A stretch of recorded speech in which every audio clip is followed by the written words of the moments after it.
வணக்கம். இது weekly motivation Tamil. 2 neighbours பக்கத்து பக்கத்து வீட்ல இருக்காங்க. ஒருத்தர் டீச்சரா இருக்காரு, இன்னொருத்தர் டாக்டரா இருக்காங்க.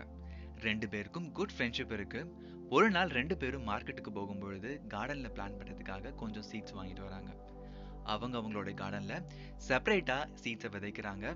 டாக்டர் பிளான்ட்டுக்கு ரொம்ப கேர் பண்ணி வாட்டர் போர் பண்ணி வளர்க்குறாரு. டீச்சர் ஏதோ சம்டைம்ஸ் மட்டும் பிளான்ட்டுக்கு வாட்டர் போர் பண்ணி நார்மல் கேரோட பார்த்துக்கிறாரு.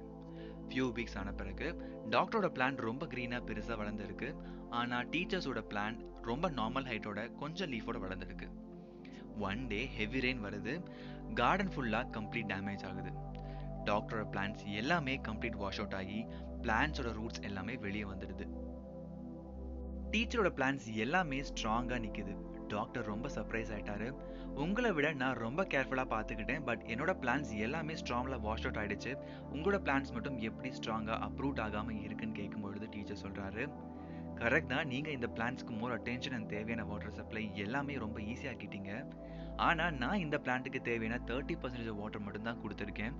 அதுக்கு தேவையான ரெஸ்ட் ஆஃப் 70% வாட்டர் சப்ளையை நான் பண்ணலை. இதனால அந்த பிளான்ஸ் கிரவுண்ட் வாட்டர் லெவலை தேடி அதோட ரூட்ஸை எக்ஸ்பேண்ட் பண்ணி பொசிஷன் ஸ்ட்ராங்காக இருக்கு. அதனால தான் என்னோட பிளான்ஸ் எதுவுமே அப்ரூவ் ஆகாமல் சர்வைவ் ஆயிருக்கு அப்படின்னு சொல்கிறாரு. இந்த ஸ்டோரியும் பேரண்டிங்கும் சேம் தாங்க. தேவையான எல்லாத்தையுமே கொடுத்துட்டா ஹார்ட் ஒர்க்னா என்னன்னே தெரியாமல் போயிடும். தனக்கு தேவையான திங்ஸை எப்படி ஒர்க் பண்ணி அக்வயர் பண்ணிக்கணும் அப்படிங்கிறத தெரிஞ்சுக்கணும். அதுதான் best guidance.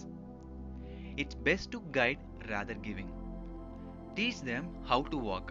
Let them follow their path. தேடல் உள்ளவரை மட்டுமே வாழ்வில் ருசி இருக்கும் அப்படின்னு சொல்லிட்டு ஒரு தமிழ் பாட்டு இருக்கு இல்லையா, அதுதான் எனக்கு இப்போ ஞாபகம் வருது. இந்த எபிசோட் கண்டிப்பாக உங்களுக்கு பிடிச்சிருக்குன்னு நம்புறேன். பேரண்டிங் பண்ணுற உங்கள் ஃப்ரெண்ட்ஸுக்கு இதை ஷேர் பண்ணுங்க. மறக்காம சப்ஸ்கிரைப் அண்ட் ஃபாலோ பண்ணிக்கோங்க.